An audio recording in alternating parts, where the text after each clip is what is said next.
Bonjour, soyez les bienvenus dans l'émission qui vous emmène en balade. Xenius est aujourd'hui dans la belle région d'Auvergne. L'Auvergne est le premier pâturage naturel de France, dont voici les plus célèbres représentantes, les vaches salaires. On ne les approche pas d'aussi près d'habitude. C'est vrai. Et on est pile poil dans notre sujet du jour, les vaches. L'Allemagne et la France réunies comptent 8 millions de vaches laitières qui produisent chaque année 51 millions de tonnes de lait. Ça représente des milliers de baignoires de lait par jour. Évidemment, seul l'élevage industriel est apte à fournir de telles quantités. Les vaches sélectionnées pour produire des rendements de lait records passent leur courte vie dans des boxes, sont nourries au fourrage de soja et ne profiteront jamais d'un magnifique pâturage comme celui-ci. Eh oui. Mais nous allons maintenant visiter une ferme expérimentale où l'on recherche les conditions d'élevage les plus respectueuses pour les vaches. Par exemple, combien de temps ont-elles besoin de passer dans les pâturages au contact de la nature ? Les vaches connaissent sûrement la réponse, mais difficile pour elles de nous le faire savoir. En tout cas, elles sont manifestement curieuses et vous allez voir qu'on peut beaucoup apprendre d'elles en les observant de près.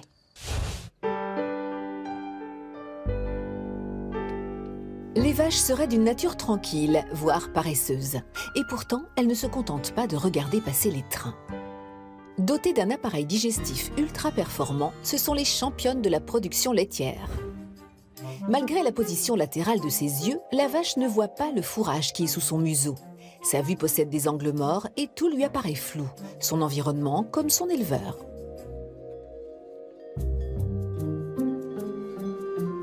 La vache est certes curieuse, mais reste par nature un animal craintif qui préfère la fuite à l'attaque. Face à un éleveur trop agressif, le troupeau prendra la poudre d'escampette.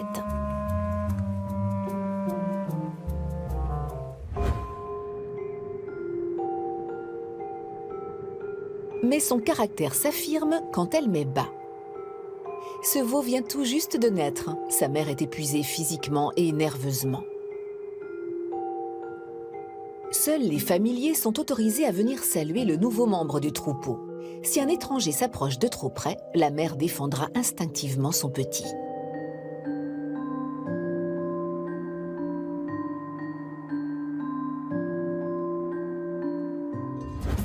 Brouter, avaler, ruminer, telle est l'activité principale des vaches, 16 heures par jour.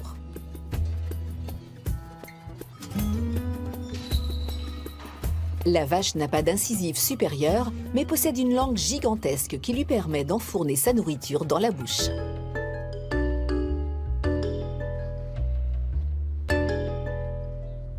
Question météo, on peut dire qu'elles ont le nez fin.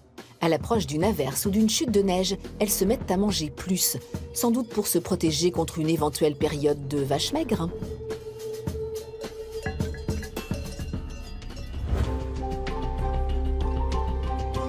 La vache possède une morphologie parfaitement adaptée à la production de lait. Son immense tronc est assez grand pour contenir 4 estomacs. Aucun autre mammifère n'a des pieds aussi imposants. Pleins, ils peuvent contenir jusqu'à 30 litres de lait.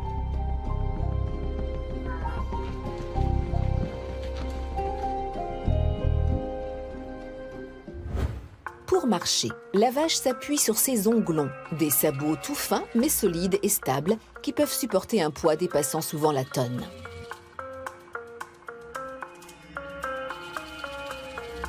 La partie cornée sous l'onglon, appelée sol, fait office d'amortisseur. Les cornes permettent à la vache de se défendre, mais aussi de communiquer. Leur position envoie des signaux clairs aux congénères. Vous deux, vous pouvez approcher.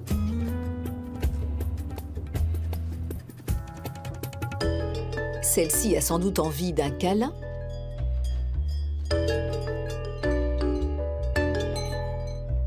Et celle-là entend bien rappeler qui est le chef. Bref, les vaches sont des êtres sociaux, comme nous.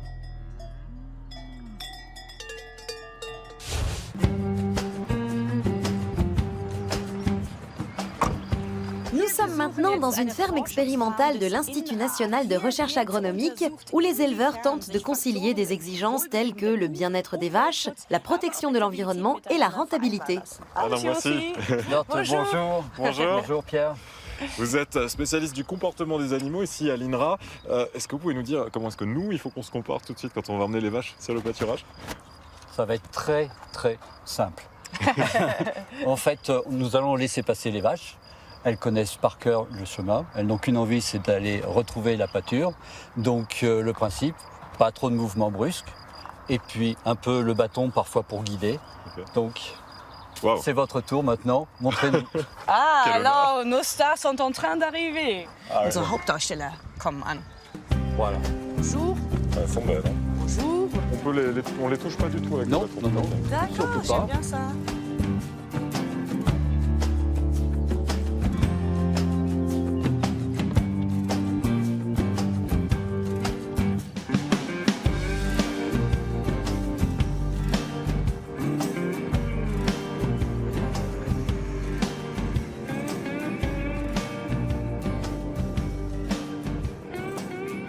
On vient de voir que les vaches, elles se dispersent, elles bougent beaucoup. Alors, ça veut dire qu'une vache a besoin de beaucoup de mouvements? Le fait de pouvoir satisfaire sa motivation première de dépenses énergétiques, se déplacer, interagir, ce sont des animaux grégaires, donc interagir avec les congénères. Nos expériences montrent que des animaux en stabulation, donc qui sont attachés, reste de l'année, le fait de pouvoir sortir 2 heures, 3 heures dans la journée, parfois moins, c'est suffisant pour avoir des animaux apaisés qui, quand on leur laisse la possibilité de revenir en stabulation, vont directement, sans contrainte, se repositionner dans leur stall, qui représente aussi un certain confort d'isolement par rapport aux congénères. On est souvent aussi sur les routes allemandes, et là c'est très rare qu'on voit des vaches comme ça à l'extérieur. Elles sont souvent dans des box très étroits. J'imagine que c'est assez terrible pour une vache d'être comme ça à l'étroit. Ces box, ce qu'on appelle des logettes, hein, c'est le fait que c'est vraiment conçu pour l'animal. Effectivement, là où les choses deviennent un peu contraignantes pour l'animal, c'est si ces logettes n'évoluent pas en termes d'espace par rapport à l'évolution du gabarit de ces animaux. Et on peut avoir des blessures liées au frottement. Le fait que l'animal ne peut plus s'allonger sur son box, mais a aussi une partie de son arrière-train qui tombe dans le couloir de déjection. Et là, on peut avoir des problèmes donc de blessures et d'affectation avec le fait que ce soit souillé à cet endroit-là. Oui, c'est aussi en cas de promiscuité que les animaux risquent de se blesser le plus. C'est pourquoi, ici comme ailleurs, on doit souvent leur enlever les cornes.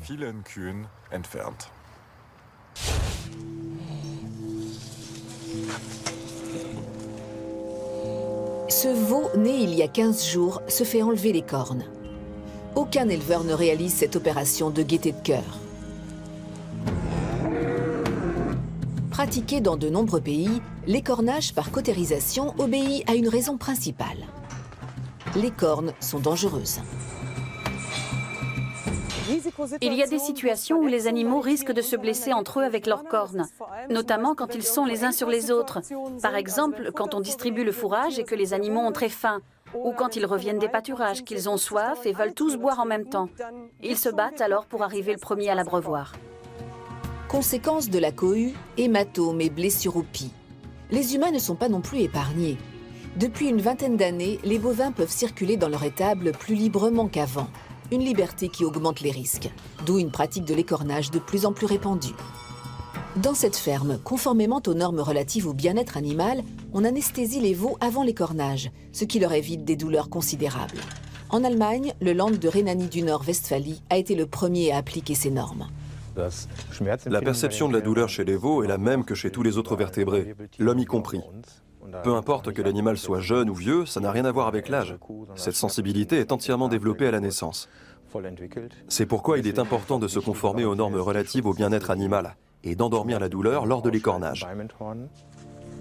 Pour une opération sans douleur, le veau reçoit plusieurs piqûres. La première contient un tranquillisant. La deuxième soulagera la douleur liée à la plaie au cours des 2 jours à venir. L'anesthésiant local doit être administré au niveau du bourgeon de la corne. Seul un vétérinaire est habilité à le faire.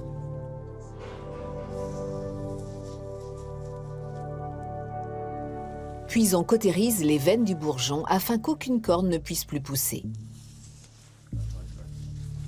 Mais ce type d'opération sous anesthésie coûte de l'argent et n'est par conséquent pas encore généralisé.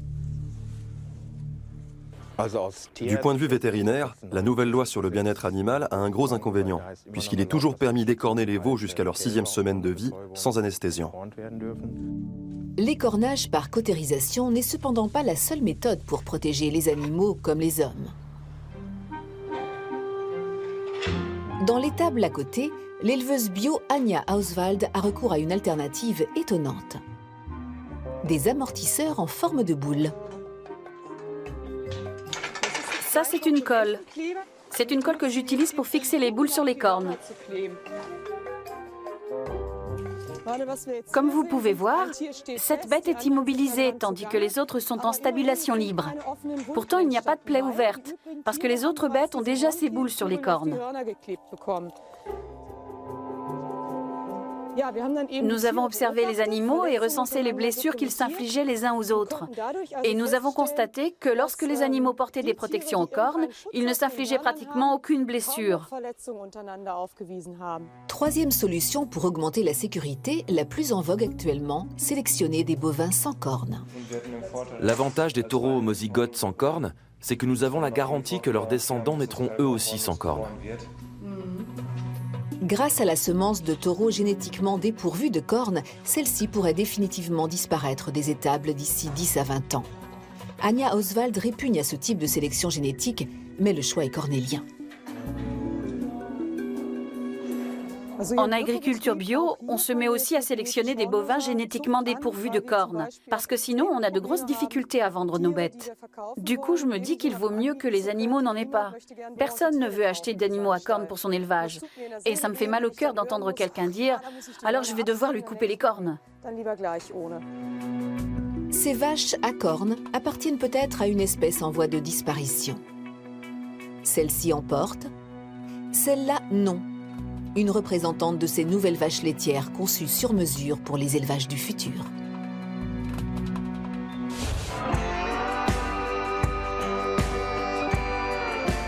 Elles ont l'air tranquilles, mais est-ce qu'il y a des signes qui nous montrent qu'elles sont en bonne santé, qu'elles sont heureuses, ces vaches? Oui, eh bien, en tant que comportementaliste, nos comportements, les comportements de ces animaux, c'est le moyen de les questionner. Le langage corporel, finalement, est le meilleur moyen de voir si l'animal a des troubles comportementaux, voire des troubles de santé. Une vache qu'on verra, par exemple, se déplacer avec un dos arrondi, vous voyez, c'est pas naturel par rapport à celle-ci qui a un dos bien plat. C'est un comportement qu'elle a adopté pour éviter de s'appuyer trop sur ses pattes. Et donc, ça veut dire que l'animal a mal aux pattes. Et donc, c'est un animal qui boite. Et c'est une des grosses pathologies, un gros problème sanitaire chez ces animaux-là. J'ai l'impression aussi que certaines vaches restent dans une groupe. Ça veut dire que ces vaches-là sont des amis. Voilà, oui, vous avez tout à fait raison. Et effectivement, ces relations d'affinité entre les animaux, on oublie trop souvent par rapport aux relations de dominance, ces relations d'affinité qui permettent de voir par la proximité entre les animaux le fait qu'elles synchronisent leur comportement et qu'elles vont se lécher mutuellement, ce qu'on appelle le grooming en anglais, donc ce toilettage mutuel. Ce sont des expressions, des moyens pour nous de connaître les relations de tolérance, d'affinité entre les animaux. Les vaches sont donc des êtres amicaux et sociaux, si tant est qu'elles disposent de l'espace nécessaire. Mais dans l'élevage industriel, coincés dans des box étroits, on ne leur offre pas la possibilité de vivre pleinement leur vie d'animal. Et on les prive de leurs liens sociaux les plus importants pour que nous, consommateurs, profitions de leur lait. Son nom, 81 533. Quand elle sera grande, elle sera vache laitière. Les veaux du box d'à côté n'ont pas cette chance. Leurs jours sont comptés. Voici des images de sa naissance et de sa mère, 70 014. Et voici son père, Bruno, un taureau reproducteur.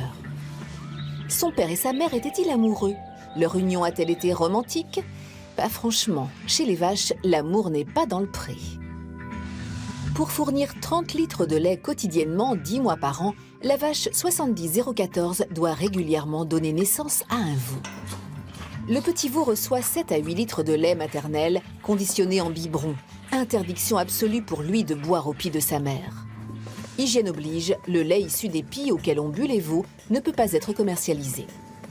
Le reste du lait prend la direction de la laiterie. Et pour que la vache continue à fournir du lait, il faut qu'elle mette à nouveau bas. Problème, les vaches ne sont en chaleur, c'est-à-dire fertiles, que tous les 21 jours. L'éleveur doit donc repérer le moment opportun pour les inséminer. Ce collier est doté d'un capteur qui enregistre l'activité de la vache. Le capteur est connecté au téléphone portable de l'éleveur. Une vache en chaleur est plus remuante. Si elle se met à chevaucher ses copines et rumine plus que d'habitude, le capteur envoie une alerte SMS. L'insémination peut avoir lieu. Mais le temps presse. Une vache n'est fertile que pendant 36 heures. Le taureau, lui, vit ailleurs, dans un centre de collecte de semences. Un bon reproducteur donne son sperme 2 à 3 fois par jour. Ce sont ces gènes qui permettront de produire des vaches laitières à haut rendement. Première étape, le taureau chevauche un de ses collègues mâles, faute de mieux, car aucune femelle n'est dans les parages. D'une main experte, le technicien de l'insémination récolte le sperme dans un vagin artificiel de vache, abrité dans une gaine en caoutchouc et maintenu à bonne température. La semence est ensuite soumise à un contrôle qualité. Pour que les spermatozoïdes restent actifs jusqu'à leur utilisation, on les congèle. Prochaine étape, leur transport jusqu'à la vache en chaleur. L'éleveur a commandé une paillette de semences et a demandé à l'inséminateur de venir. Celui-ci vérifie si la vache est bien fertile. Puis, il injecte la paillette de semences décongelée avec une longue baguette dans l'utérus de la vache. Ensuite, il ne reste plus qu'à croiser les doigts. Si tout se passe bien, 9 mois plus tard, la technologie est aussi au rendez-vous. Pour ne pas rater cet événement important, l'éleveur a recours à un capteur de température et de lumière que la vache expulse en même temps que le veau. L'appareil réagit au changement de lumière et de température et alerte aussitôt l'éleveur.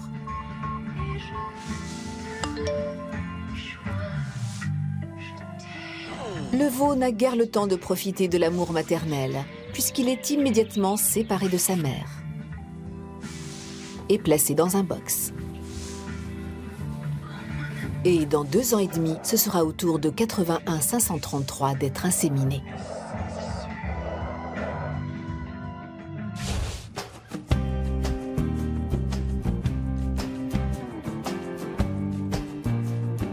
Nous avons quitté les pâturages et sommes maintenant dans une étable expérimentale. Alain Boissy, vous faites des expériences d'isolement pour simuler la situation d'une vache juste avant l'abattage où la vache est restée seule. Pour nous, c'est le moyen d'appréhender la réaction de stress de l'animal à une contrainte qui correspond ici, qui est très forte. C'est l'isolement pour un animal grégaire. C'est vraiment la contrainte majeure, le stress majeur que l'on impose à l'animal. Et pour nous, ça nous permet d'appréhender et de prévoir ses réactions ultérieures. Okay. Ça marche comment, on peut voir? Eh bien, allons-y. Ok, je rentre. J'ouvre ici, attention là. Tout simplement. Bonjour. Bonjour. J'ouvre ici alors? Voilà, donc d'ouvrir là, et je d'ouvrir de ce côté-là. Et le principe, c'est sur ces 3 vaches, donc d'en laisser 2, d'enlever 2, de façon à ce qu'on simule l'isolement de celle qui va être la dernière à sortir.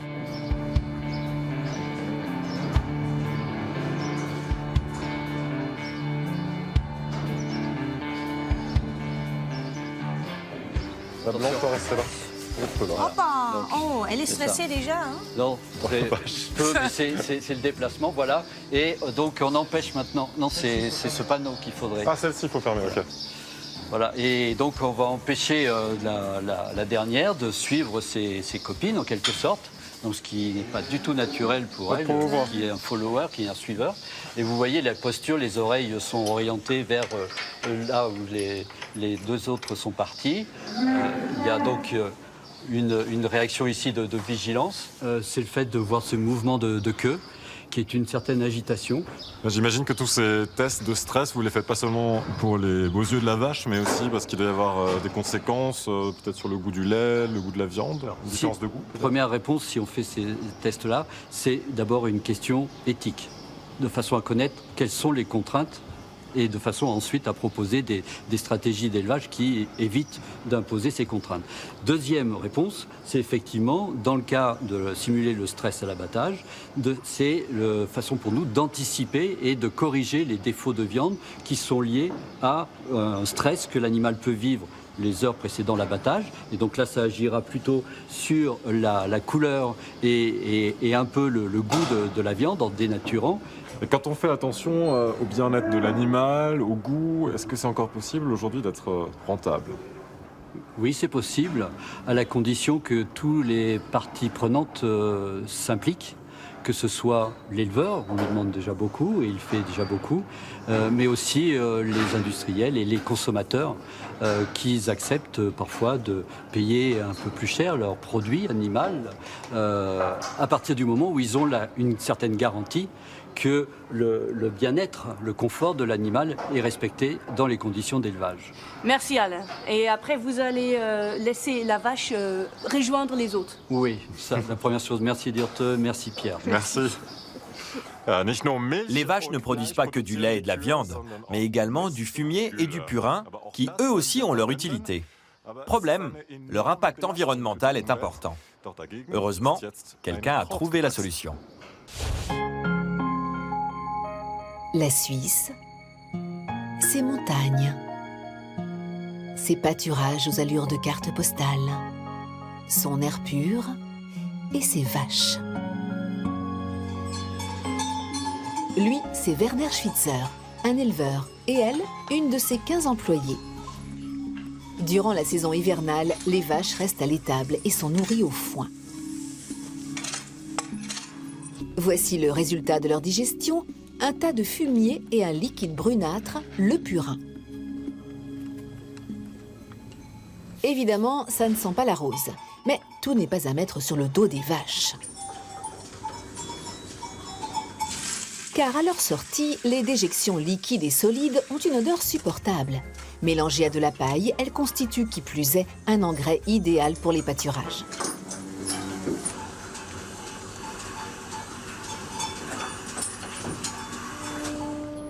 Deux fois par jour, l'éleveur nettoie son étable. Les saletés sont acheminées par tapis roulant jusqu'au tas de fumier. La partie liquide du mélange s'écoule en bas du tas. Mais si le lisier est un engrais de choix, il dégage aussi souvent une odeur pestilentielle. Ce n'est pas le lisier en tant que tel qui sent, mais l'ammoniac. Le lisier contient de l'ammonium, un composé azoté. S'il est stocké pendant l'hiver, des bactéries le dégradent et transforment l'ammonium en ammoniac. L'ammonium sent mauvais, mais est surtout toxique. Rien qu'en Allemagne, 600 000 tonnes d'ammoniac sont produites par an. L'ammoniac a des effets néfastes sur les eaux, les sols et quand il retombe avec la pluie, sur les forêts. L'Union européenne veut donc réduire les émissions d'ammoniac. Particulièrement inventif, Thomas Rippel a trouvé la solution au problème. Comment ? En utilisant du jus de choucroute. La recette est bête comme chou. Les bactéries d'acide lactique adorent s'y développer.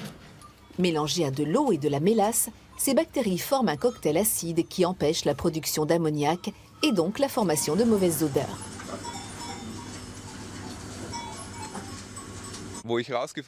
J'ai découvert que l'on jetait des millions de litres de jus de choucroute parce que la plupart des gens ne voulaient pas le boire. Alors je me suis dit que l'on pouvait faire d'une pierre deux coups.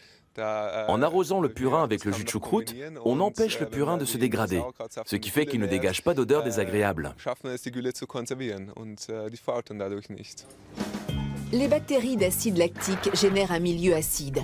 Privées de leur source d'alimentation, les bactéries de putréfaction sont mises hors d'état de nuire. Et en ajoutant du jus de choucroute au purin, on réduit les pertes d'azote. Or, l'azote est l'engrais le plus important en agriculture. Les plantes en ont besoin. L'agriculteur peut ainsi améliorer ses sols et produire davantage de foin, pour le plus grand bonheur de ses vaches laitières, qui produisent ainsi davantage de fumier et de purin.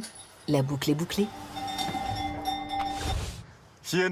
Ici en Auvergne, les 3/4 de la production laitière servent à fabriquer de délicieux fromages, comme la fourme d'Ambert, le Salaire, le Capron et mon préféré, le Saint-Nectaire. Mais le gourmet que je suis doit vivre avec le fait que les vaches laitières ne seront jamais totalement heureuses. Oui, car il ne faut pas se leurrer. L'élevage est presque toujours une affaire de compromis avec le bien-être animal. C'est pourquoi, perso, je suis végane. Je vais donc être obligé, malheureusement, de manger ces fromages tout seul. Allez, à la prochaine, salut. Au revoir et restez curieux. Oh, ça c'est bon.